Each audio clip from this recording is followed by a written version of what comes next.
Hi, folks. Bob Mannery here. You're listening to A2D Radio, real sports talk radio for the fans, by the fans, no agenda. These guys are the best in the business. Hashtag it. No notes.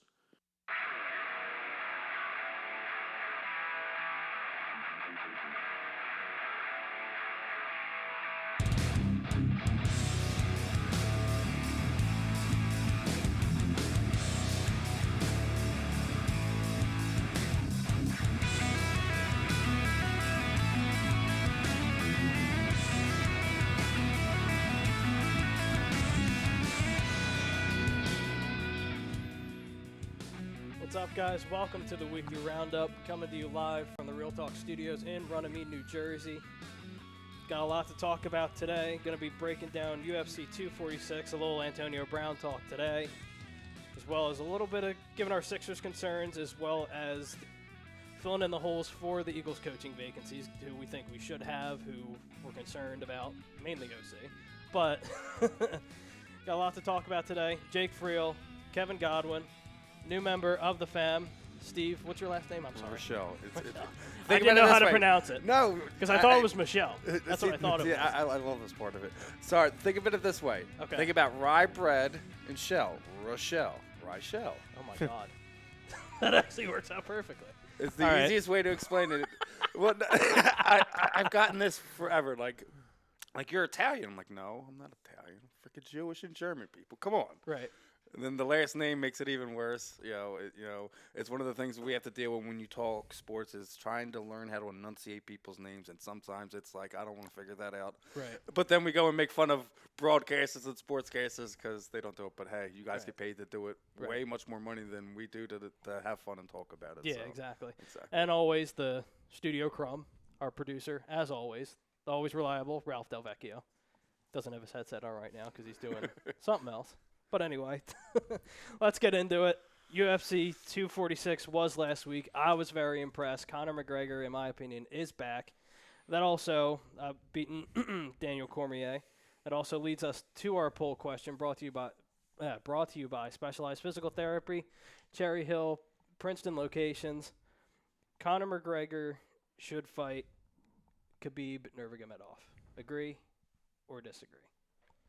Yeah, for me, I don't think that happens next. I think that's a long shot, as far as timeline goes. I think before the end of the year, maybe, depending on how quick the fights can turn around. Obviously, if you have a couple of fights like, McGregor just had, where you knocked the dude out in 40 seconds, you can turn around pretty quick and fight again. Right. With that being said, I think that, Khabib is further off because, not fighting until April against Ferguson, who he should handle. I think McGregor goes up and gets the belt first, and then comes down and fights champ on champ for the end of the year. That makes the most sense to me. I mean, it's a new weight class for him. You just get there. You kind of have to prove that you can fight in it versus making another cut to go back down to fight Khabib, and then you're going to go back up. If you lose, or regardless if you win or lose, you're going to go back up because it's an easier weight for him to make. Obviously he said time and time again he can't make 45 anymore. Right. He barely made 55 when the last time they fought, so he's more comfortable up at 70. So I think he stays there for a little bit. Okay, Steve. I'm also with disagree on this one. He should absolutely not fight Khabib. But this is the UFC. The rankings don't mean anything. Promises don't mean anything. Dana White has said it multiple times in the past as we've gone through this.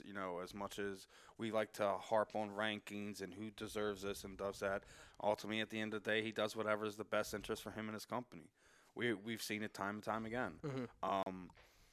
He might make the fight happen, but as an overall, looking back on how everything's laid out right now, you can't make that fight unless something happens to Tony Ferguson. Sometimes between now and then, that fight should not happen, will not happen. If it happens this year, as he was saying, the quick turnaround, Conor really got out of there unscathed. It's not the fight to make though, because the fans need the resolution of Tony Ferguson versus Khabib. It has to happen. It's supposed to happen for the better part of 5 years now. I think where you look at things, there's other fights in there. Like you hear Usman's calling him out. That doesn't do anything for either one of them right now. I mean, it does more for Usman than it does anything. If you look at the way everything is, and he was sitting there saying you need to solidify yourself at 170 pounds, why not fight Stephen Wonderboy Thompson? It's a fun fight. It's a striker's fight. He doesn't really have to worry about anything that kind of plays into, the type of fight that he would want. And he doesn't really win anything, but he doesn't really lose anything. It keeps him active. It keeps him relevant. It keeps his number in that weight class going up because obviously 170 pounds is going to be his future. It's going to be, regardless if we want to admit it or not. He's looked great at 170 pounds physically wise. Yeah. When you've looked at him in the past, like the Nate Diaz fight, he looked absolutely amazing. He looked in great shape. Looked like he wasn't really drawn out and stuff. And we talk about that a lot. We were talking about that a little bit off the air about what weight cut does to these fighters. It takes a lot out of them. It really does. We like to say, they're athletes and they deal with this, but at the end of the day, it's going to take its toll. So I'm going to say no. I mentioned Stephen Wonderboy Thompson because it's just it's a fun matchup and it's something that would intrigue him at the same time because they both have that karate background and it's something you could sell. Like you can also like it's not a sexy fight as far as that goes, like as far as fans go. But anyone who's followed the sport, that fight would be absolutely fireworks, especially if both of them can kind of play their game, and it would be fun to see how that style would play out. Other than that, there's nothing really else like because of the way everything's working out. With you have he been saying he wants to go after the BMF title, and we already know what's going on with that. The Diaz trilogy is also out there. Doesn't really make sense coming off the L and everything like that. That's why I mentioned Wonderboy, but we could. Gaethje also has called him out since then. I love Justin Gaethje. You still have there's going to be some other things playing around with it, but that you're gonna take a lot out of the media aspect of it, and I don't really think that's something that Conor really wants to do. We didn't really see anything leading up to this one. Now, some may say it's because of the stuff that's going on outside of the cage is the reason why he's not really doing the media, which would make sense. But it also, like, when you have a fight of that caliber, you wanna have Conor McGregor in his full blaze of glory and the total package that you got with him. This last one, we gotta water down Conor McGregor. Let's be honest. We all know that. Right. So, and there's nothing necessarily bad with that either. He's still the main as far as numbers wise, as far as eyes on the sport. He's the guy to watch. The one thing I do want to see the end of is please God for the love of all of us, ESPN, stop giving these retards that don't know nothing about the sport talking about it. That's all I have to say. Stephen A. Smith. Is Skips any better? Yeah. Is Shannon any better? I love Shannon Sharp to death, but when they talk about MMA, I cringe. Yeah. I would rather pay to see either one of you two talk about it Right. than them. Well, my big issue this week, and I'll give my agree to disagree in a minute, but my big issue that I had this week, you have these people that have no clue what they're talking about as far as the UFC and fight game goes. Now, obviously, they do well in sports, but the fighting game is a completely different thing. I can listen Max to Kellerman's I was going to say, I can listen to another Max Kellerman all day because that's his bread and butter. Yeah, but he's still like he still has way over the top takes like he does in football that are just like he holds on to him like it's like a Jewish guy holding on to his last penny, man. Come on. I mean, the issue is you have fighters that can't even commentate, like Daniel Cormier. He should not be there. Paul Felder's the few exception of it. Paul is he's a smart man. Not a lot of people know the guy has an acting degree from the University of Arts. The guy's going to be doing stuff like this and more when his time in the cage is done. Some of these other guys, it's all that they have to hold on to moving forward. I mean, look at what happened to Chuck Liddell. Right. He put so much he had into the sport to build the sport to get it to where it was, and taking those fights at the end of the road the way he did, it just tells you that he just didn't have the preparation. Like we talk about, people not being compensated. It's so prevalent in MMA. It's disturbing. Remember when this thing first really took off, Dana White swore I'm going to be the anti Don King and this, that, and the third. And here we are 10 years later. It's kind of not looking like that, is it? Yeah. It's kind of like when he sees a fight he likes. He's like, all right, this is what I want. But getting back into UFC 246, I saw a lot of people just disrespecting Donald Cerrone. this week.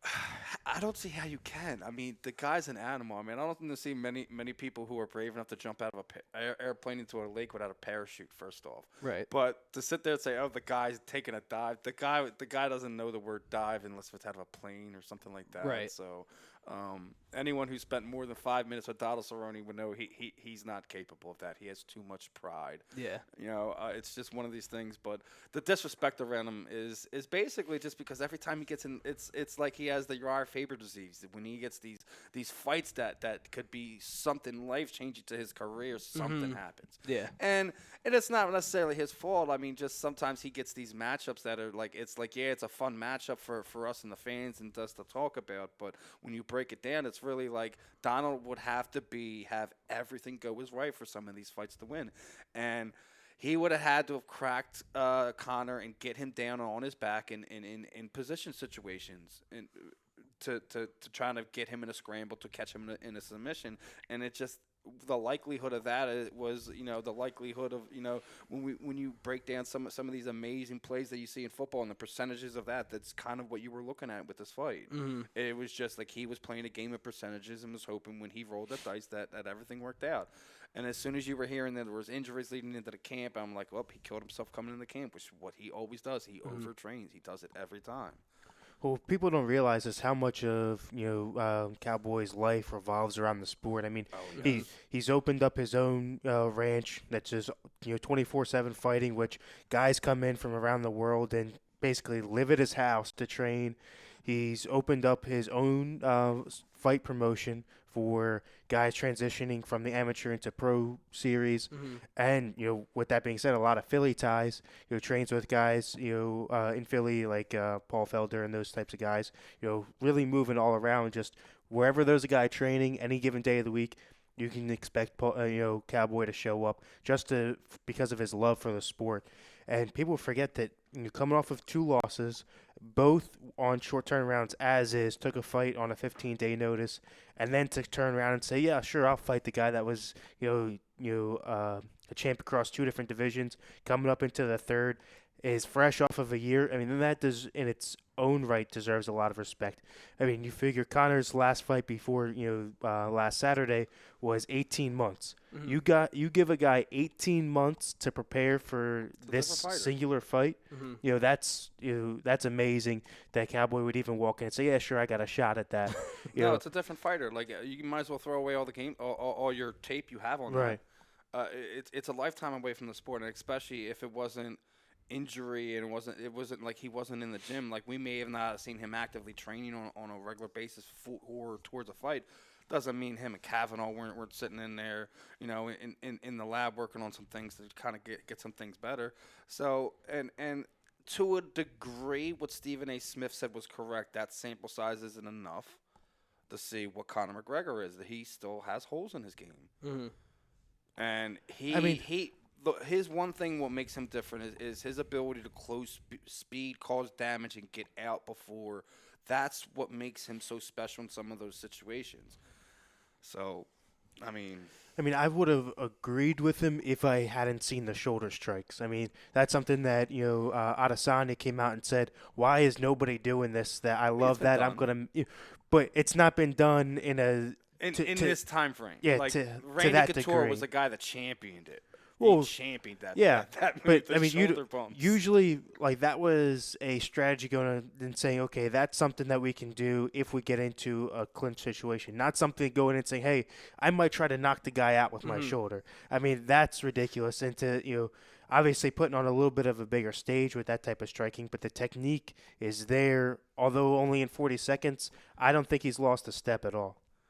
No, I don't think he lost anything. Your question is what has he gained in that time? And let's just, for a fan's perspective, let's hope he stays more active so we could see more of it. I mean, I remember that the run he made on his way up to that featherweight title was probably one of the things is why a lot of people loved the type of fighter he was. But it's like since that title win, it's not been what we wanted. Yeah. Some of those wins were fun. The win against Eddie Alvarez broke my heart, but that's besides the point. Oh man, I'll get into you guys with that on a later date. But I mean, just it's rough, man. We haven't gotten what we wanted out of him. And, some of these fights, the Diaz fight, the first time, it was kind of what I expected. If you know if Nate was able to kind of weather it and get into those later rounds and get into his gas tanking. That's the question, is if over the last 2 years, if he's improved his ground game and his gas tank at all, watch out. Right. I mean, that was a big thing that he mentioned coming in was, right after, the Aldo and Alvarez fight, leading into both of the belts, he said that, I would literally leave the arena and go out and drink for weeks on end, saying, I would go into camp drinking for 10 o'clock in the morning and try to go train. This was a very humble Connor, actually bypassing Cowboy in the ring to go talk to his grandma, and all the respect that he's given to the fighters, after the fact, and not really calling anybody out in the ring or at the press conference right away, saying we'll see what happens. Is very humbling. And I said this last week where before he was doing it for the money, now he's back into it for the love of the fight game. So I'm interested to see what comes next, and if that continues, and this isn't just hey, I kind of have to keep my mouth shut because of the out of the ring before, but. I mean, it's one of these things with this guy, man. We just hope that we get some type of continuity with it, just because it's the guy that this promotion is pushing on us, and it's like they don't have anything else behind that. Like the one complaint you can have about the UFC over the last 5 years is that you guys get your handful of male or female fighters that you like to push and do that, but tell me what they do to build these guys. They don't do anything. Basically, these guys are handcuffed into these contracts, and then tell them that you can't bring this in, you have to wear this, you have to do this, you have to do that. But then the company don't do anything to help build these guys' brains up, and then you wonder why they're so standoffish when it comes down time to short notice fights, when it's contract time, because they get the same thing from them. Well, that was Nate Diaz's big complaint. He said I couldn't get fights because my brand wasn't big enough. Right. He's not a talker. No, he's not at all. Well, he came into the open workout smoking in the middle of the mat because he's like, hey, they said I have to have a presence and then I have to be a character. Well, here I am. Right. He's not normally that type of outlandish, look at me type of person. He needs somebody to kind of get it out of him. Remember when we first introduced him into the Ultimate Fighter house, he was the silent one. Yeah. Until Gabe got him going. Right. And then you started seeing the Like a Stockton. different side You of him, started seeing the Stockton come out of him. Right. I that was arguably one of my favorite seasons, just because I remember watching the videos of him coming up, because I was a big fan of his brother from the Pride Gomi days and stuff like that. So you have to take some of the stuff when you get these opportunities in the sport and just run with it. Right. We get mad at some of these fighters sometimes, like, oh, you don't deserve this, you don't deserve that, but can't get mad at the fact of you're taking a handle of an opportunity that your percentage of getting is Right. smaller than if you look at any other sport. The averages of football, hockey players, etc., getting chances to become stars are high, or the percentages in that are so much higher than you would in boxing and in MMA, sport jiu-jitsu, etc., because just the fan base is smaller, the exposure is smaller, just because it's still a niche sport. We talked that this sport was going to be one of the top 5 sports in the world. We're about 2 years away from that. It still hasn't broken past soccer yet. Right. I mean, if you look at it, people don't realize how big the difference is. I mean, you talk about guys in the NFL, they're getting, NFL, NBA, MLB, they're getting drafted into these sports and minimal contracts. You're talking $250,000, $500,000 a year. And a fighter would kill for that right about now. Yeah. And they're making that at anywhere from 22 to 25 range. If you look at anybody in MMA, everything below the UFC on regional levels and even undercard matches, you might go and fight once a year because we're talking about orbital bones breaking or something like that. It's more Okay. than just that. Think about this one for a second, guys. Listen, when these guys in these regional scenes are fighting, they're working 9 to 5 jobs to pay for their gym bills, to pay for their trainers, so they can go and take these fights. So they're fighting less because they're working more, so they can pay for what they're trying to do. And they also have to create their own paychecks within the promotion. So, if I come out and say, "Hey, Jake, you got a fight coming up, on the 1st. Here's 100 tickets." That's the only that's your paycheck right there. You have to sell the tickets to fill their seats. It's one of the things I'm not a fan of when we talk about the regional scene, where I've seen situations where promoters would get on guys who are some of the bigger names in the cards. That, hey, you've only sold like 25 tickets. These guys are supposed to be training. They have families. They have 9 to 5s, and you're sitting here like, oh, I'm gonna pull you from this card if you don't sell X tickets. Like, what is that? Right. So it's like it's some of the dirty parts of the sport that is just so hard for people to understand why it means so much for these male and female fighters when they get to that stage. But and to even furthermore, like to get back to where we were talking about this card, like we talk about agree to disagree. What was your most disappointing fight of the night? Now I know a lot of people are going to say the co-main event. And it's not the co-main event. To me, it is. I mean, all right, I got one for you. There's no way Anthony Pettis. This guy was a world class fighter 3 years ago.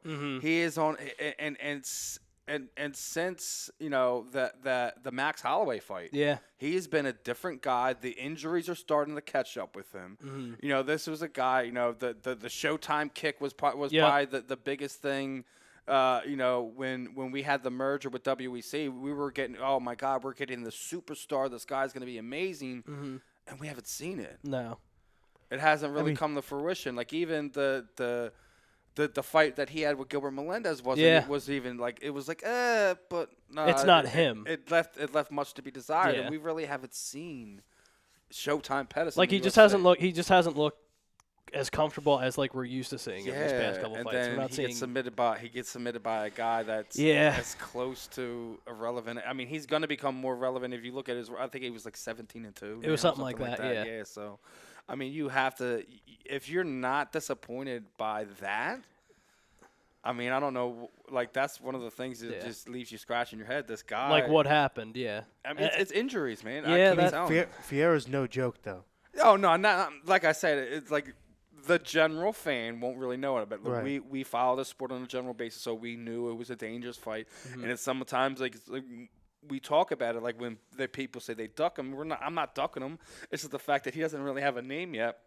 He beats me, and everyone thinks I just got beat by a tomato can. Right. That's why a lot of times you see guys hold off on some of these fights. It's because, like, dude, beat a couple more known guys so, like, it's worth my while. I'm not going to fight this guy who's going to be an animal in 2 years.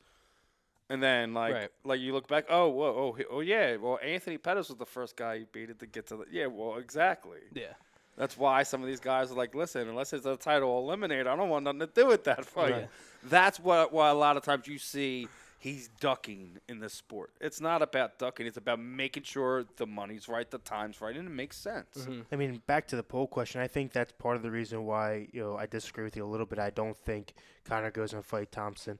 I think he goes up, because, to me, Wonderboy needs maybe a Cowboy, maybe a Gaethje fight before he goes up and fight a Conor. I don't think he's already – they both kind of already have that notoriety to the point where you could say either one of them could win and take a title fight at either weight class. You know what I mean?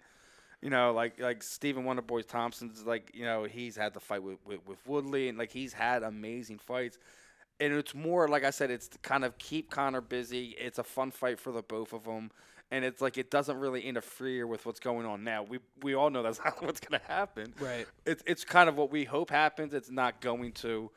They're gonna wind up tinkering some things and mess with kind of the current slate that they already have. I mean, that next fight to me has got to be Cejudo, rather. What happened up there? I think the next fight for Conor has got to be for the BMF belt. He's got to fight up. Yeah, that's fair. Sticking on to MMA for a little bit, since we have Bellator 238 tonight.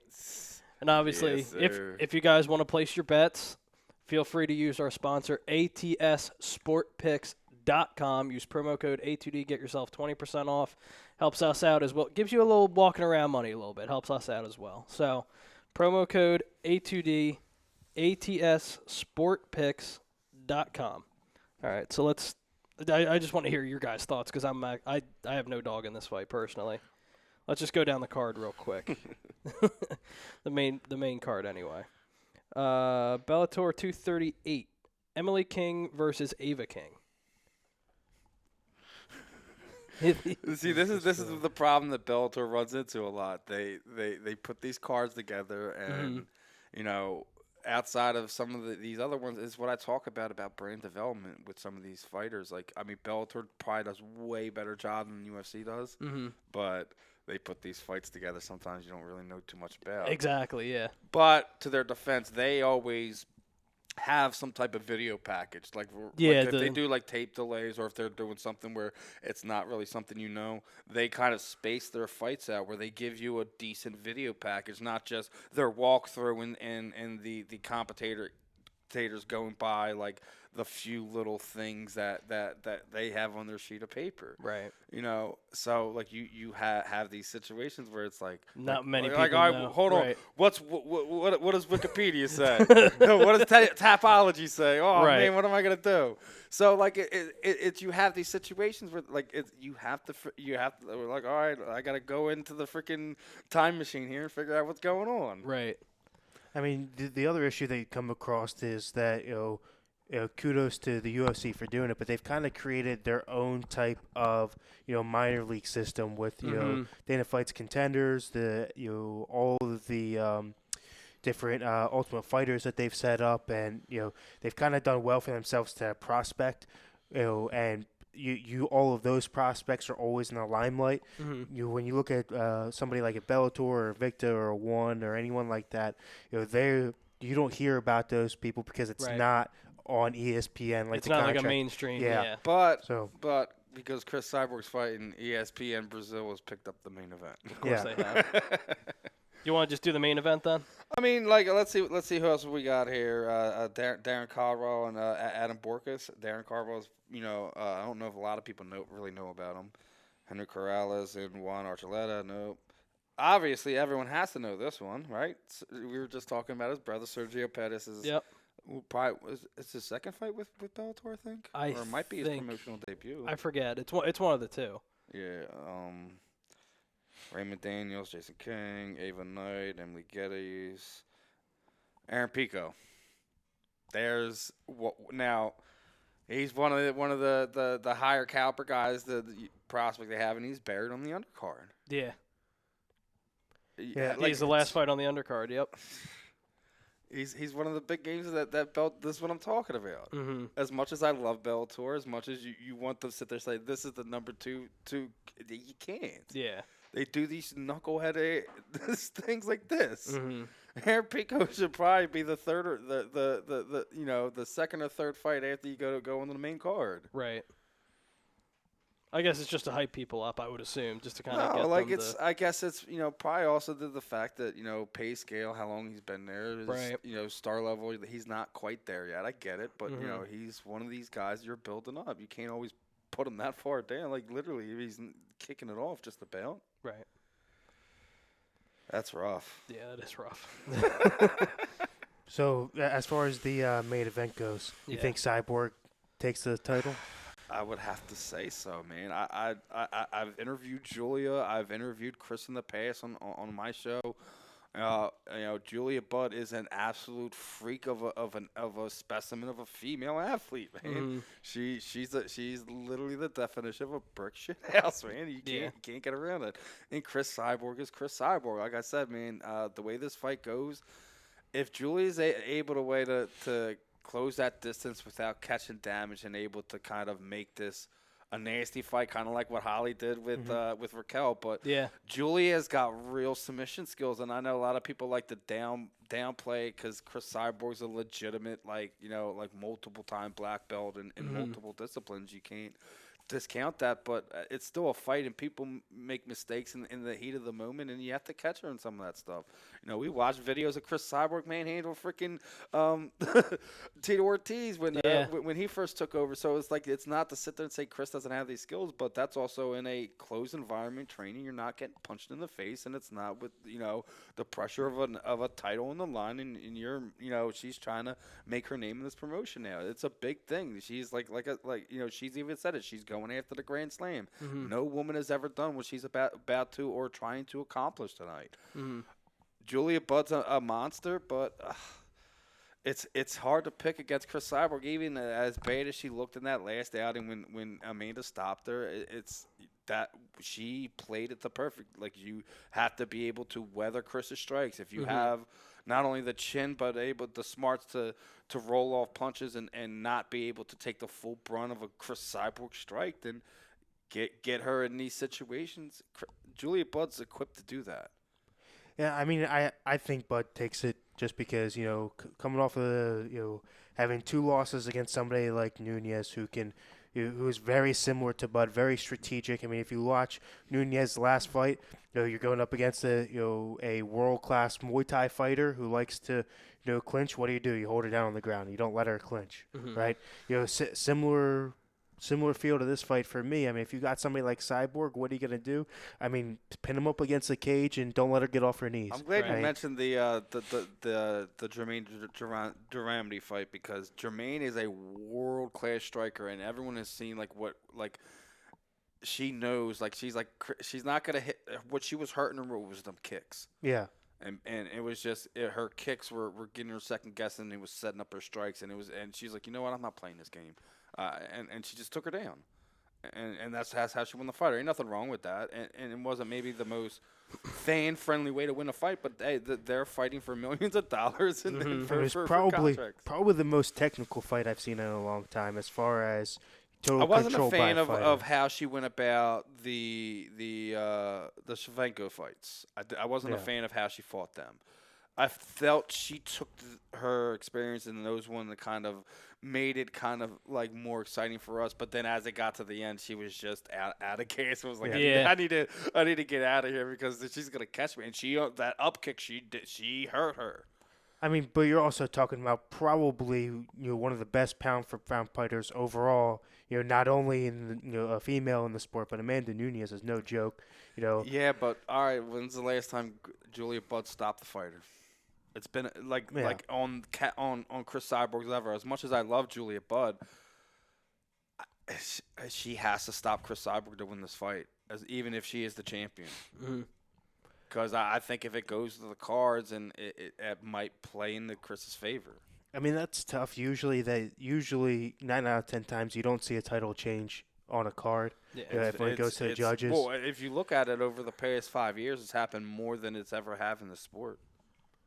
I mean, that's very true, but I don't think I don't think coming across brands like Cyborg, I don't think that helps her any. No, you're trying to go across promotions. You just got paid. You're coming off of a loss and being handed a title fight. You have to, if it goes to the judges, you have to win it outright. It's not, you're gonna have to have it unanimous. If it goes split, it's gonna go to Bud. I think anyway. But regardless, I don't think it gets that far. Why no, I don't someone's think it gets getting that knocked far out. either, yeah. It's also in her stomping ground, her second home Right. here in California. They love her there. Oh, okay. There's no way that if it goes to a decision that Julia Budd's winning that fight. Mm-hmm. I mean, come on, look at how bad the judging's been in California over the last 10 years. Yeah. I mean, the only state that's worse right now is NASAC. New York State Athletic Commission is the worst that we have here in the United States. Yeah, and that's why I hate when it goes to decision. I said this on my show for years, and I'll continue to say it. Any fans who have any problems with the way that your local athletic commission is judging and refereeing fights, go down to the local athletic commission, fill out a little thing, go become a judge or referee yourself, do something to help change and better the sport. Have a nice day. Mm-hmm. Yeah. So for the fight, who are you taking? It's gonna be Chris Cyborg. It's one of these things like it's really tough to see her to take that run. I haven't seen enough to show me that if she loses that rocket of a punch, then you might have starting to worry about it. But Julia Budd's an animal. Chris Cyborg's a different animal, and I don't care if it's a first round TKO submission, if it's a later, if she wins this fight in every aspect. It's just the question is, Julia has the puncher's chance just like every other fighter. MMA is a game of inches. If Chris misses on one punch, Julia steps back and comes across and clips her in the chin. That's all it takes. So she's capable of doing that. Do I think it happens? Probably not. We'll see. I've been wrong in the past. If Julia proves me wrong, I'll be more than happy to go tell her and eat some crow.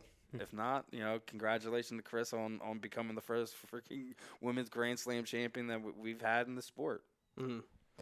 Yeah, I think with me personally, and I'm just going to kind of bounce off what Steve said, I haven't seen her really necessarily slow down per se. Now, could this happen in the fight tonight? Absolutely. Yes. I can definitely see it. But like Steve said also, she would have to just lose a step as far as like her punching power. If she loses that, then I think she'll be on her way out. But obviously, I don't see, historically in combat sport, that's the last thing to go. Yeah, exactly. So I don't see even if she. But like I said, takes that's a step where back. if Julia can close distance and get her tripping up over her feet and catching her, that's how she's going to be able to win this fight. It's not going to be like she's just going to ragdoll Chris Cyborg. If that happens, God, man, we have she is a superstar in her hands. She is a bigger fighter. I've made that very clear. She is. Yeah. How much bigger is she? I mean, dude, Chris is a Julia. big woman, but Julia Budd, they walk around just about the same weight. Julia has just as hard a time cutting down to that weight as Chris does. So it's not like there's this Chris Cyborg's this bigger woman. If you look physically, Julia Budd, she could be in some sculpting competitions. Right? Okay. She's a freak. Yeah, I think Budd is more. She walks around a little bit lighter. She looks better at 45 than Cyborg does coming down. She's more defined, more cut up. Yeah. Okay. So that's going to be the biggest question for me. But see, the other side of that is we already know what happens later on in that fight. That muscle gets much heavier, and if Chris is able to kind of keep her, when it's saying, it's one of the things that as the fight wears down, them hands come down lower. Yeah. So we're gonna see it. To me, Bud takes it, and I think that's part of the deciding factors for me. Is Bud is already having a kind of a uptick. She's already rising up through the ranks, and you've got Cyborg. Competition is the only thing I'll cite to trump it all. As much as I love Julia, Chris Cyborg has fought in the best of the best for the better part of the 5 years, and the only blemish is Amanda Nunes, and the run Amanda's on right now is absolutely insane. So yeah. Well, we'll see. Yeah, we'll see tonight. Yeah, we'll definitely see. Let's go, Chris. Let's go, Julia. I got give Cyborg. us a show. Yeah, I got Cyborg tonight. Who you got? I'm going Julia. He's going Bud. So I guess we got two Cyborgs and a Bud. Let's go. All right. So obviously, getting into it earlier this week, Antonio Brown issued a warrant for his arrest. Got put in jail overnight. I forget what the jail was, but nonetheless. He got charged with, I believe it was what? Felony burglary and assault, right? And assault. Yeah. Okay. And was put on a monitoring system and is being forced to do drug and alcohol rehabilitation and has some type of psychiatric treatment done. So let's be real honest about things. CTE is way more realer than everyone will ever admit to. He was not this person he was 2 years ago when he was in this run, but also you got to think he made his meat and potatoes over the middle. Let's take let's go back and look at at our own history. Look at what being a safety did to Andre Waters over the years. Just that small clip of what we've seen in concussion. It could make you rethink a lot of things, where Brian Dawkins will be in about 10 years. Yeah. I mean, now they have issued a medical evaluation for just that. Yeah. So it'll be interesting to see what comes out through it. I guarantee he's going to test positive for it. Maybe. I mean, positive, yes. I think that 75% of the league would test positive. Yeah. But it's just the severity of where it's at. Do they say it's to the point where it's hindering his ability to make decisions, or is it just the upstart Well, of it? not It's just interesting that. to Like, see. we've already seen this for better part of 50 years. Wide receivers are the biggest prima donna in the sport. Right. They're the craziest ones in the sport. Let's be honest about it. Outside of the freaking linemen, they're the nuttiest. So it's not. We want to kind of separate that a little bit because we can't just sit there and say it's the position that these guys are like that because some are, yes, but at the same time, like, listen, we've watched this guy literally come apart at everything at the peak of his career, and we'll also got to think of where we are as just the way we communicate as people now and way the transfer, like, so much stuff now. Can you imagine, like, what a guy like Mike Webster, right? What he would have done with being able to have all the stuff around him to be, he may still be with us. Junior Seau, maybe, Right. He was probably one that he was very determined. He didn't want to be here anymore. Yeah.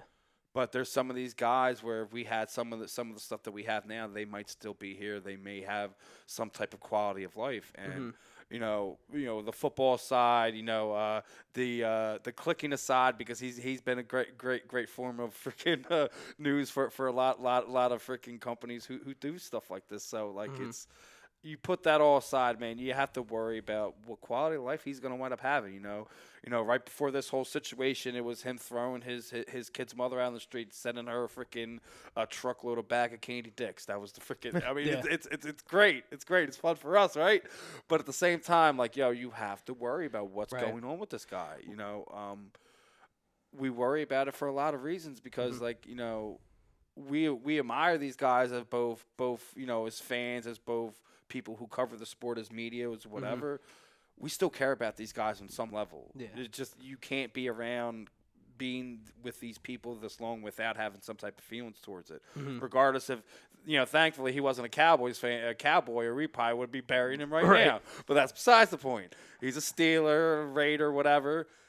He was a Patriot for about 7 days or something like that, but it doesn't matter. At the end of the day, he's somebody who's in some way, shape, or form crying out for help. No one wants to listen to him. His agent turned his back on him, Which is that tells you a lot. I mean, you want to say, listen. There's times you do that and there's times you don't. The way he publicly did that to Antonio Brown has set him even further down this road. I mean, It's one of those things, like, if you do that, it's like, all right, listen, Antonio, I'm not going to make this public or anything like that, but we need to kind of separate ourselves until you go and do something. Yeah. Him publicly doing that, what did it do? Well, he turned around and said, I'm sending you a freaking pallet full snail. Yeah.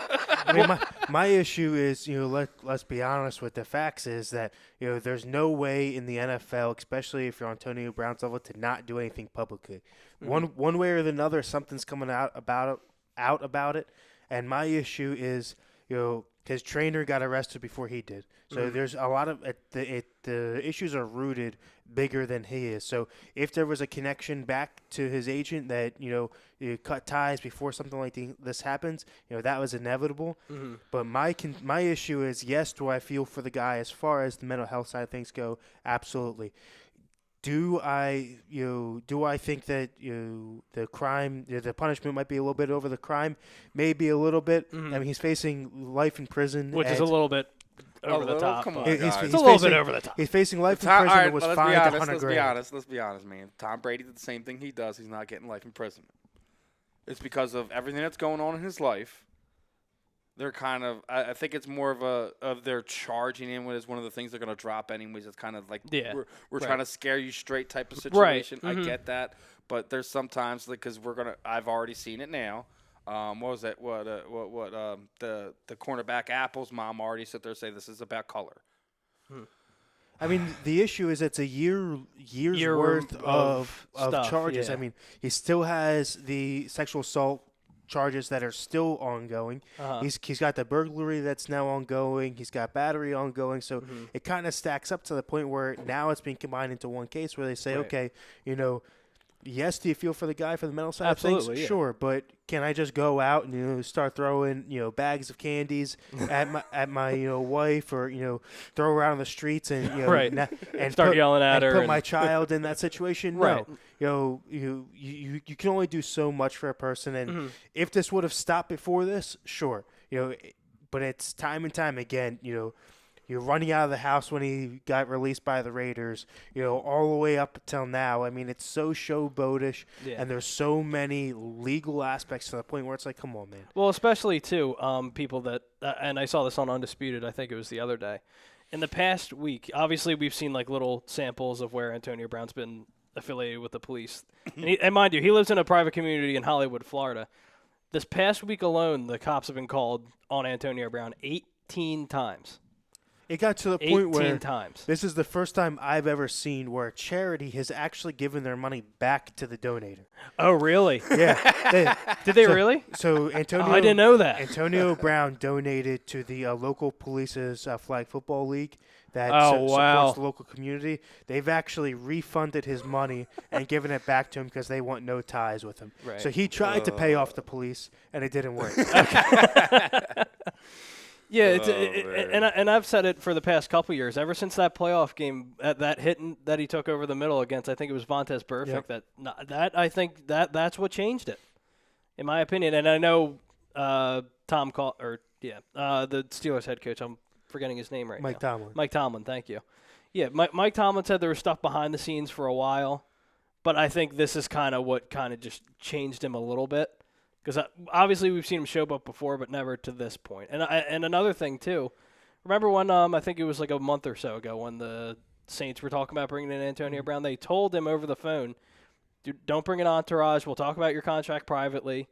What does he do? He brings an entourage.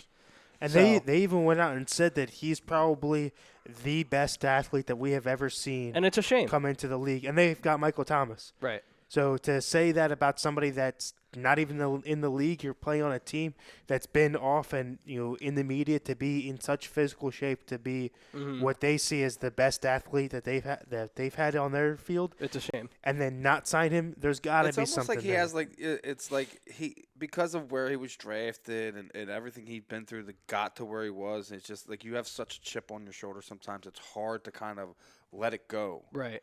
And it's kind of, I think, playing into some of the things that is just being things that's just making problems for him. Mm-hmm. Like you just always in this argument of standoffish, like FU type of mood, and then when you don't really have to do it anymore, and it's just like you're still playing that role for no reason. Mm-hmm. Regardless if it's what we think it is, or if it's just a stage in his life. They already. What does it say? You haven't really grown up until you were 40, right? That's where they say life starts. So Yeah. he hasn't. That all this is basically us gathering information from the time we're born till 40. Or if that's the truth, he's got a rocky road to because he's still got a good another 12 years or so before he gets there. So Something like that. Yeah. So I mean, it's rough, man. Sometimes some people have to go down those roads. They don't In have order to an learn, easy, yeah, they right. don't have an easy way of getting to it. And this is and I guess this is a lot of times where people talk about privilege, like we get it easier, but it's not. Like we go through that too. Like it doesn't matter. Oh, everybody goes through it. Absolutely. It's just it's way more severe. And like I agree. Like when we're talking about the charges, it's too much. Like it's like he's got enough going on. It's a lot of incidents over a short period of time, but there's sometimes it's kind of the visual aspect of it. When you do something like that, it breaks somebody even more because it's like now there's nothing.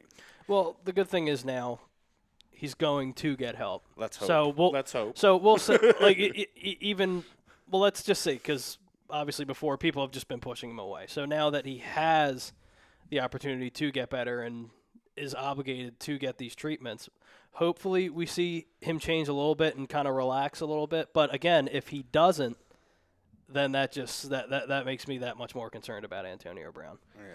I mean, personally, I don't think he's at the point where he's hit that rock bottom yet. No, not yet. To me, I'm not at the point where I'm saying, let's put a helping hand out for the guy. Mm-hmm. If you are recording yourself on your own phone in front of your child and your child's mother, Mm-hmm. in front of the cops, to me, you're overly gloating about a bad situation. Yeah, that doesn't help either. So to me, you're not at the. To me, you want that spotlight. You want these videos out there, and to me, that's somebody that doesn't care. To me, that's somebody that's not looking for help. That's somebody that's looking for attention alone. To me, yes, I don't think it should be life in prison. Obviously, No. that's a lot to put on It's somebody. still at the end of the day a but- cry out for help. If anyone, if you've ever been around people who self-destruct that way, it's just him crying harder. Yeah. Well, hopefully, I we'll think see. the problem is that he hasn't gotten the response or answer from either the person or whatever that he wants, and it keeps snowballing, it keeps popping up and happening. So until that can change, I don't think we'll see a change. Yes. Okay. So obviously, moving on to the Sixers, playing Ralphie's Crumb Lakers tonight. LeBron's coming to town. Tickets are a little overpriced just for LeBron. So, who cares? No Joel Embiid. Josh Richardson's out for a couple weeks, I They believe. said 2 to 3 weeks before he can be looked at again. I think Ralphie said it doesn't matter if we haven't beat or not. The Lakers will still lose. This dude, man. Are you serious? Are you serious? All right, listen. All right, I'm going to break this. Yes, there's a lot of concern right now. Mm-hmm. This is a team that had so much expectations. We came in, we should have been at no less the 3 seed at this point in time, and we're the 6 seed. We're in a lot of problems. Ben Simmons has not ascended to where he needs to be. We can all agree to that. But at the same time, he's less than a handful of years in this league, and he does more at his position than anyone in the league does right now. Are we frustrated? Yes. Are we getting irritated? Yes. Are we running out of patience? Yes. But he's still, when you look at it in the overall league, name me 5 players that are doing at the same rating as you can name 1 or 2. Right. As much as we want to say, oh, let's do this, and listen, you. Unfortunately, it's going to kill me to say this. Brett Brano's right. We have to stay in pat. Yes, I know. I said that. I get it. No, I agree with it too. Just because, I look at it as the Markelle Fultz example. Obviously, Markelle Fultz isn't even the all-star. same. He shouldn't even be No, he's having the not. same conversation when we talk as far as the skill level of Ben Simmons. Markelle Fultz is 100% a freaking head case. Let's get that out the way. A lot of problems is getting to us to where we're at. Mike Scott has been an abomination. Oh, absolutely. An absolute abomination this season. I cannot wait to get, I love it, what the energy he brings off the court. But as far as on the court, can we please, go get Rose now, please? Because was he averaging at least 20 points a game for the last 10-plus games or something He's like been that? hot, yeah. So he's a guy who's hungry. He wants a title. Bringing him here to Philly off of that bench would put us at where we need to be, about 110 points, 115 a game. If you get the production out of the starters you need. You put him and Forkman off the bench, that's almost 30 points. Yeah. But do you think the production that you're going to get out of him is worth giving up as much as you're going to have to? 'Cause you're going to have to give up a good amount to get him. Okay, so we've already given up a first in this coming year for Tobias, correct? So that would just take us. You think we're going to have to give up another first? I think you could get. Let's give him Shake, give him Zaire, give him Big Mike. And, we got loaded up on some of these seconds. You can give him that because Derrick Rose, as he's a star, he is often injured. He's not the player that he was 5 years ago. He literally would fit perfectly into what we need. We needed a shooter. We probably should have got him during the offseason, but we wanted to put Josh Richardson. For whatever reason, Brett thought he was going to work.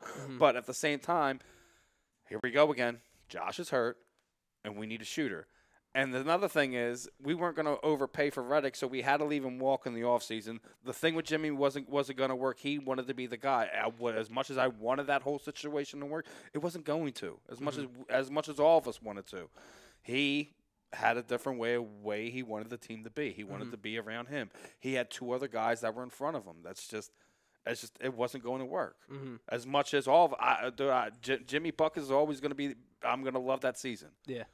He put that team on his back at all the right times. It's just a shame that way it works out is when you put a ball in a guy like his hand, you're going to lose parts of it. That's why he had to go. As much as it stinks, and then you look around the league. Who are the other? So we're going to bring Robert Covington back in because we already know what that is. I mean, you're looking to add consistency off the bench, and you're bringing in Mr. Inconsistent. Yeah. Yeah, know, so the why I'm the saying reason- if So you're looking at excited. anyone who's available in the market, right, it has to be Derrick Rose. You have to be all in on that situation. Yeah. Because as of right now, if you continue to play this way it is, conference finals, you can kiss that goodbye. Mm-hmm. That is not even in the question right now, because you're not going to have home court advantage. You're already playing subpar on the road at sub 500 at this point in time. Mm-hmm. So your advantages that you thought you had coming into the season is all but gone. Yeah. What do you 60 think wins there, is Ralphie? the 60 wins is almost off the table right now, as we currently talk about where they're sitting at. Joel's got another week and a half before he gets back. We got Richardson. He's got another 2 to 3 weeks before he can be looked at again. You need points off the bench. You need shooting now. I knew it was going to be a situation when we came into this, and when you're sitting here running in here with freaking Ennis and them, like Al Horford, we overpaid for him. I get it, but at the end of the day, when it comes down to the playoff time, he's going to be a guy that you can rely on. Yes, I get it. He's not what you need him to be in the regular season now. I get it. You're going to have to get Joe in here, spell him, let him spend some time getting himself right, getting his game right for when it matters in March in the playoffs where we need him. Mm-hmm. Yeah, that's pretty spot on. I mean, that's how I feel. We're out. Like, what was the other one? Boban Bogdanovic was the other guy that they were talking. Bogdanovic, yeah. No, I'm not signing up for that, and especially what we're gonna have to give up to get it. If there's anyone it has to be Rose, man. There's no one else. Name me someone else that we can possibly get. There is no one. Yeah. That's the problem. And this is the problem that we knew we were coming into the season, that if there was an injury, we were going to be in problems. And not just one. We've had multiple injuries to Ben, to Joe, now to Josh. It's going to become a problem. We also had Al Horford at for a important time. Now, thankfully, some of these developmental guys have been stepping up. The kid was a Pell. Norvell Pell, yeah. Yeah. So he's been almost making it where Joe's injury is not as bad as we thought it was going to be. As far as production-wise, we haven't fallen off as much as we thought we were going to be. So that's good. Yeah, that's a bonus. But that's still not – we still need a shooter. It's what we needed on this team. And until Ben is going to shake off the shooting freaking ghost or whatever he has going on with him, people were talking about, we'll bench him. Well, that doesn't work in today's NBA. Yeah, that worked 20 years ago. Yeah, it's not going to That works for college kids. That doesn't work for professional guys. Okay, well, I'm just not going to come in. Yeah, right. Especially when their money's guaranteed already anyway. Yeah. They need to change like something like that in the collective bargaining agreement when there's stuff like that they can't do that. Where it's like, if there has to be something like where you can't just where the players run everything. Like granted they in this day and age that they should have the majority of the control when it comes to that. But when there's situations like what we're trying to talk about for him to do what he's supposed to do, like I said, all right, what was it? Freaking, we finally had Zion Williamson make his debut. He shot more threes in that game than Ben has in his whole season, career. yeah. In his whole careir, if I think about it, I think it's off by less than a handful. It's something like that, yeah. It's sad. It's sad and sickening, especially listen, half the time you don't even need to make it, man, because the monsters you got down low, just take the shot, because then it changes the way that they defend you to the point where everything works, and it just opens everything up.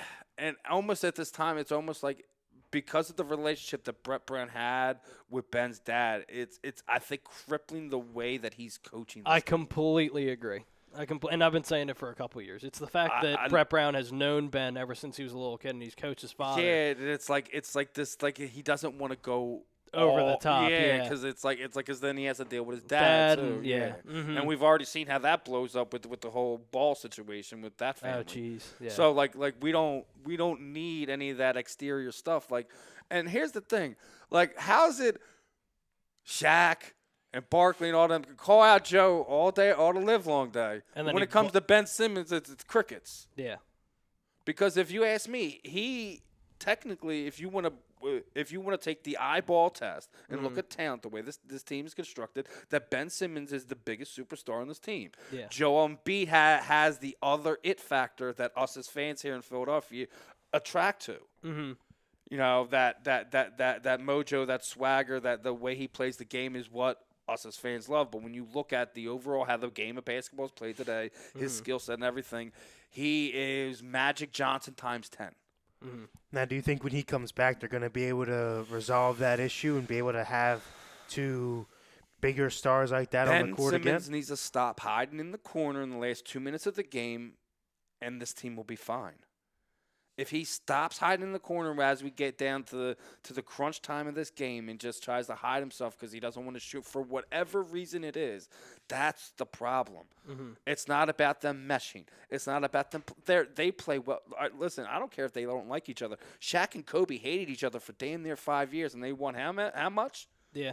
Come on, man. 3. I don't want to hear it. Your thoughts, Ralphie?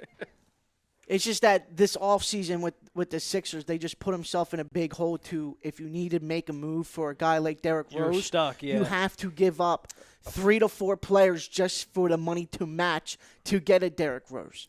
So I mean, it's gonna be very interesting what happens. And a lot of I've been talking to some of my buddies. Some of them don't even think that you guys even make a move at the deadline It wouldn't shock me because either. of how the money It wouldn't, situation I think is for you guys. Might It's even tough. be buyout It's very time. tough. I think we would have to hope that we get a shooter at buyout time because of the way it works. It sucks. You put yourself in the position when you made the trade for Jimmy last year, and then you made the trade for Tobias, and then signing Tobias long term, and then signing Al Horford puts you in such a position where, as he said, you can't, like, money wise, you're going to have to give up a lot of your younger developmental guys and pray that somebody wants them. That's why I said at this point in time, whatever it takes to get him here at this point in time, you better call Detroit up now and better pray that they're deaf, blind, and dumb.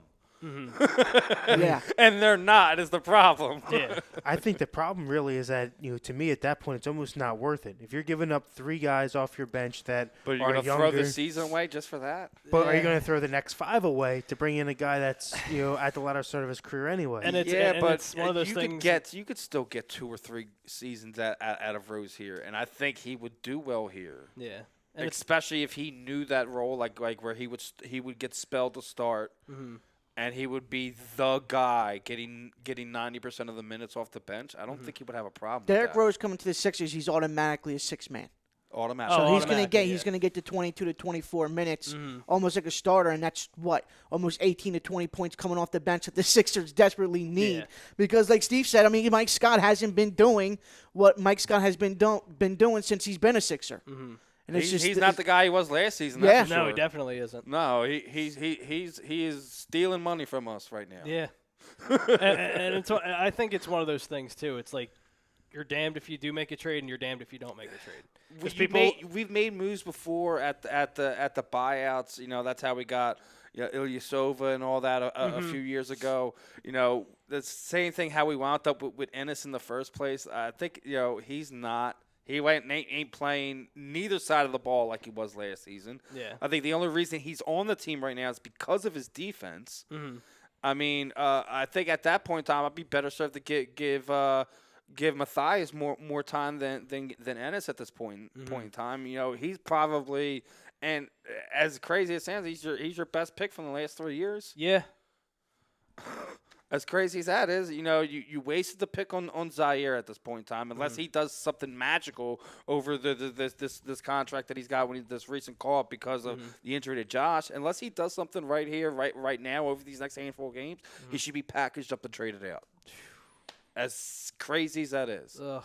And you know how much it hurt to say that. So. That's my son. We traded my other son, what's his name, to the Clippers last year. So Yeah, Landry Shamet. and he had a good game last night, from what I heard. Yeah. So He's been killing it over in the other team that I will not say. and Are you getting mad at the other team? and we traded away a 3-point shooter. When what does this team need? Yeah, you guys need shooting. And the other thing is, what are you going to try to see if New Orleans wants out of the J.J. Redick thing? As the only other option, and I'm not paying that contract because like we're gonna have to get rid of 3 people just to get him. I think it's $13 million per year. And it depends on if he's willing to come off the bench. Oh, too. come on, he is. Stop that. I don't know. Oh man, We'll see. he loves this team so much he would He do does. it. He would do it. Hopefully, but But he's also another guy. He's way more erratic. Like this thing is the three are it. That's it with him. yeah, Where if you go and bring Rose in, you have more flexibility with other offensive things that he brings to the table. Where JJ is 3-3-3-3-3, where you can defend against that. And it was almost to the point where towards the end of his run here in Philadelphia, as soon as the ball was in his hand, they already knew what to do. yeah. So it's like you have to have something to kind of change things up, to change how people play against you. If not, we're going to be stuck in this position. We're not going to get out of the divisional, the semis, and then that's that. Yeah. Now, with that being said, how do you feel about tonight's game? L. Yeah, it's going to be an L. And like Unless Ben Simmons and Tobias go off, yeah. that's the only way. Mm-hmm. As much as I like to hate on the Lakers and throw shade at LeBron and all them guys, they are who they are right now. They waited a year to get to this point. They got Anthony Davis. They got their few pieces, but we don't have enough right now, especially with the injuries, especially with how they're playing right now. They could take this L tonight. It's all right. Yeah. We'll see what happens later on in the season. Mm-hmm. Yeah, I just don't know how you defend Anthony Davis. I just don't know how you do it on a consistent basis. He's playing arguably in. Well, that was one of the things. Like I knew as soon as playing the best basketball of his career as soon as the Lakers got Anthony Davis, I knew that was going to be a problem for anyone in that conference. Mm-hmm. The problem is that they're not having as much problems putting it together as a lot of people thought, and they're kind of starting to impose it. The question is that something they can keep up into the playoffs? Yeah, because sometimes like we already know, like they like to cry that LeBron don't load manage. Well, he loads manages in a different way where he just disappears. Mm-hmm. He may start the game, but all of a sudden someone else took the rest of his 40 minutes. Right. So I mean he has games. Times where and that does affect him later on in the season because of the way it goes. If he has another, the problem I think he's going to wind up running into is that Western Conference is it's tough, joke. yeah. And it's different where he was able to kind of walk through some things and just kind of he's not going to be able to do that. So like if he does one of those things where they go down 3 games to 2 on a team, he's not coming roaring back and winning 2 more games. They're not. Right. What makes LeBron James the best, and Michael Jordan is still the best, is what he's able to do. Don't you shake your head over there. We'll get back to you in a minute. Is what he's done at the later part of his career. Yes, he's done more with less than any player at his caliber ever. Yeah. Where that talk about making guys better. LeBron does that. Mm-hmm. Without a doubt, there's no equivocation about that. Mm-hmm. However, he has these moments where he falls short. Mm-hmm. When it really gets tough, he does it like it's almost like he wants the ball in his hand, but if it comes down to that last shot, it's like I don't want to take this L. Right. And it's some of the things like he has that line in him, but the Cub shows up sometimes. Mm-hmm. Every player has it. It just says his always happens at the wrong time. Mm-hmm. And I think eventually this season that's going to come up and catch him. Yeah, maybe we'll see. Especially when he's got Kawhi Leonard in the same building. Well, that's going to be the big stepping stone for the Lakers is getting over that hump against the Clippers. No, they got to get past the Rockets. You think? Listen, I don't buy into the Rockets. Yeah. Because of how bad they are defensively. Well, that and you have James Harden, who only, in my opinion, he's the most overrated player in basketball. I don't know about overrated. Overrated. He may get too much outwardly praise from the media, but I still don't think he's overrated. I think he's overhyped. Yeah. Okay. He is not overrated. He is who he is. He is that good. Mm-hmm. But it's like one of these situations where he's not like a Dak Prescott, where the talent doesn't match the hype. Oh, okay. You know what I mean? Mm-hmm. The talent matches the hype, but sometimes, in his case, the hype is it's just probably 2 grades too much for a guy at his level. Mm-hmm. If that makes sense. No, I get where you're coming from with that.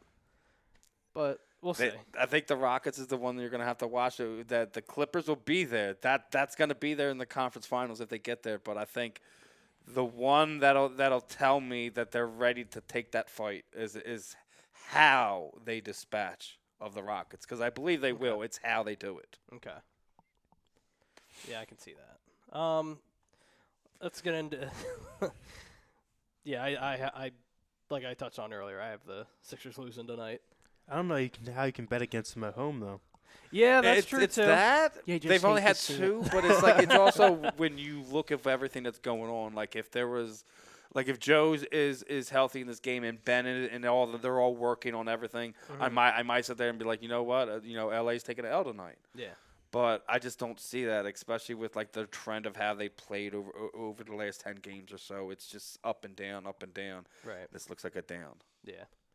Well, they're 20-something and 2, right? Yeah, 20 some. Yeah, it's like 22 and 2 or Yeah. Or something, something like that. Yeah, At home, no, yeah. I believe that's what it is. It's But like, then their road record is just It's it's just sub abysmal. 500. it's So insane. that's what I'm Yeah. telling you. Like It's if they insane. don't get the 1 or 2 seed, they are in a whole world of trouble come the playoff time. Mm-hmm. Especially if you don't get shooting off the bench, because shooting off the bench is what saves you come down the stretch in playoff time, and they don't have it. Yeah, I agree.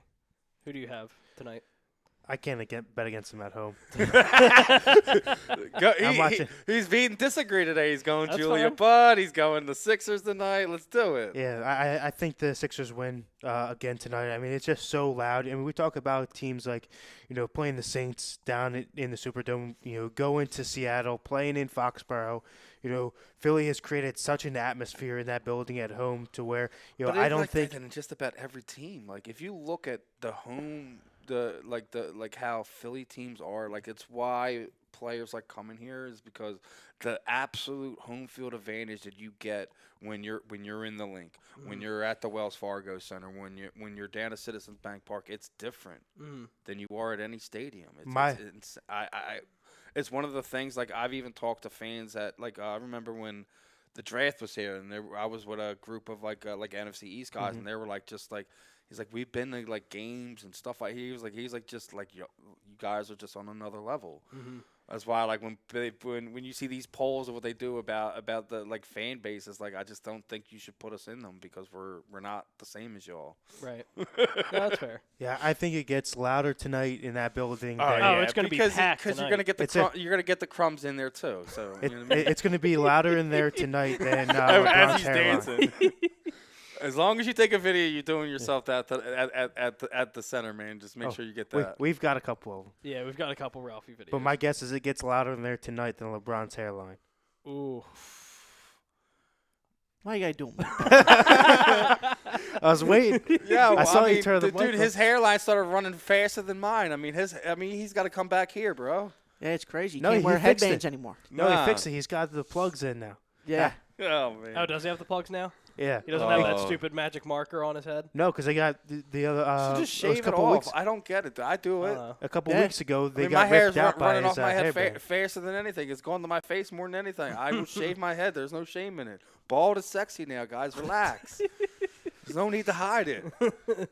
Just take it all off. just shave it all. I'm telling you, they like the women like it more than y'all think, man. It's crazy. All right, moving on to, obviously, Eagles coaching vacancies. Coaches are flying off the table. Yeah, Jay Gruden goes to Jacksonville as their OC. There's no problems with that. They can have him. He's terrible. As an OC, I wouldn't have minded to have He was my top pick to come here as him an or OC. what do you call it? Him or I'm Kafka? not- I'm not I like sold on Kafka that. too. I think the reason why you ain't seen nothing is because he's probably with one of these two coaching staffs that's left. I know there was a lot of rumors that about who the wide receiver coach. We've heard Hines Ward. Ward, yeah. I've heard Antoine Randall L's names got thrown in the mix.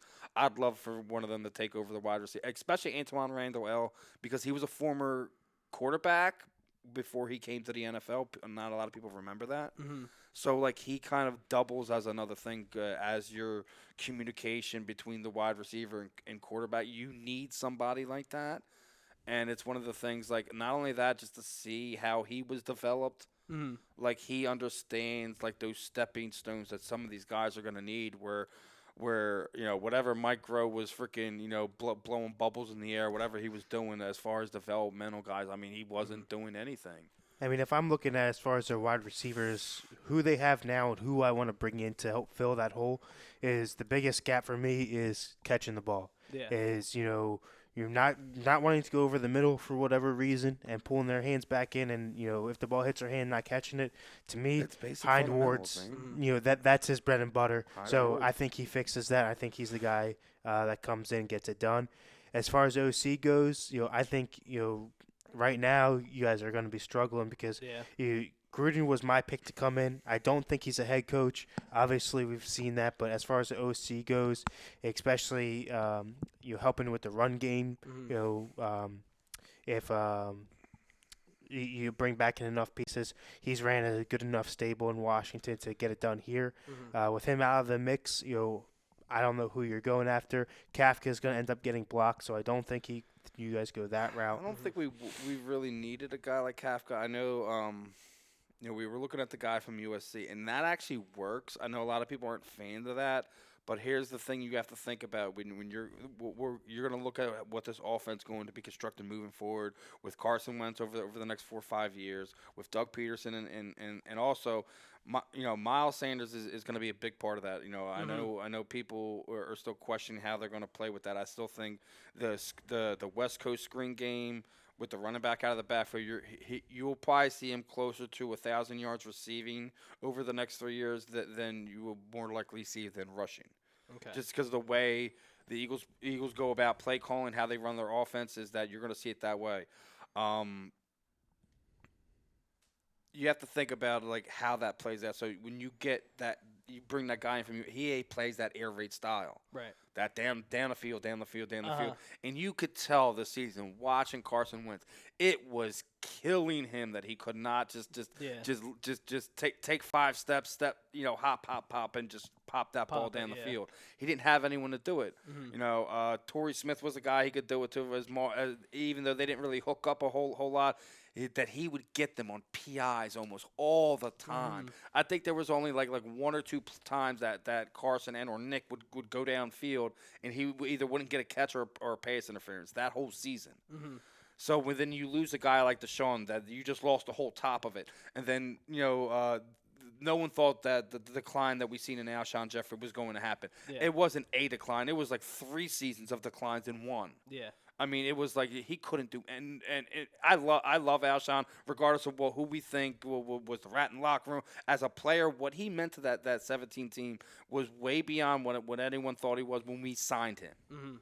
It wasn't just a big body guy. It was just so many things, and he was able to kind of loosen up Nelson to the point of him having the year he had. And I think that both of them having the bad season was a direct correlation of the stuff that was going on with regardless if we think Alshon was I think both of them having bad season was just all interconnected, and I'll go out on a limb and probably going to say that both won't be back next season. As much as it hurts our pay, I think that they will find a trade partner, and don't be surprised if Cleveland and either Jarvis or OBJ winds up in an Eagle uniform this season. Well, I'm actually happy you brought that up because I don't know if any of you guys saw it, but Bleacher Report came up with a 2020 offseason prediction, and that was one of their predictions is the Eagles landing OBJ, sending Alshon, and probably a couple picks over to That's Cleveland. the only way you can get it to happen because the money, it works out for both of them, what they're going to have to take the hit on, and they kind of offset each other when you make that trade. It's just what other assets are you going to have to send to Cleveland to make it happen? Right. Because they're not going to have Alshon till week 12 at least. Something like that, yeah. So like you have to think they're going to have to eat 3/4 of a season of a contract, a guy that's not even going to produce for him. Yeah. So you have to, you might have to see if you lose multiple second-round picks over the next 2 years. We've already lost multiple ones to them that they wasted. Yeah, so. Let's not give them ones this time. Maybe so you can throw some 3s in there, and so we keep our first 2s. You have to figure something out to make it work because obviously Deshaun Jackson wasn't going to be the one we're going to get rid of. It was not going to happen. No.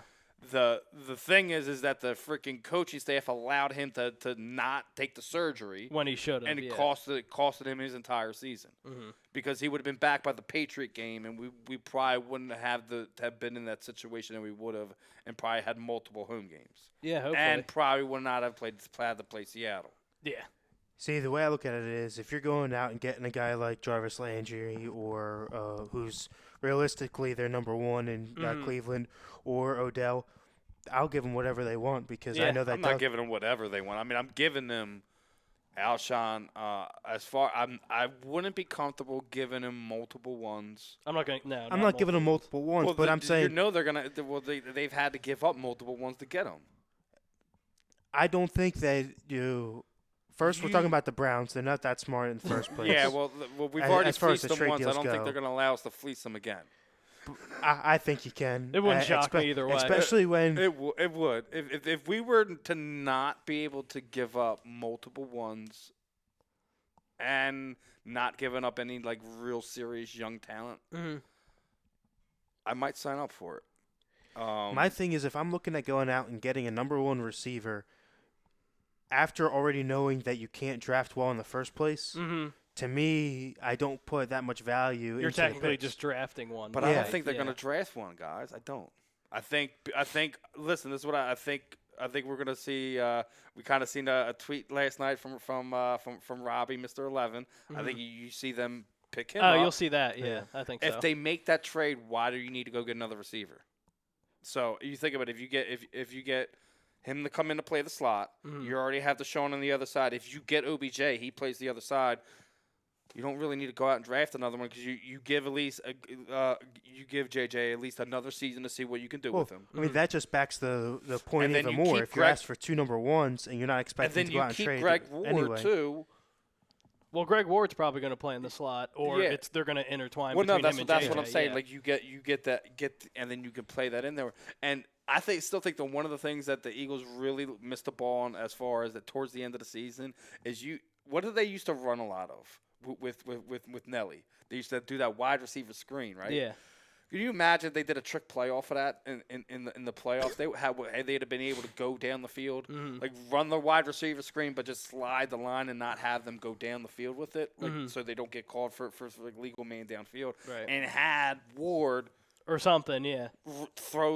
make some type of play, regardless of you design something to Well, tight end or I deep. know they tried to do that one game, and then it just kind of blew up in their face when they tried to do it. Yeah, but I don't think they were trying to do it with a pass. I think it was just they were trying to do another flick. Okay. Like it was like having him act like he was going to be the quarterback, but it was like an option thing where he could pass behind him. Okay.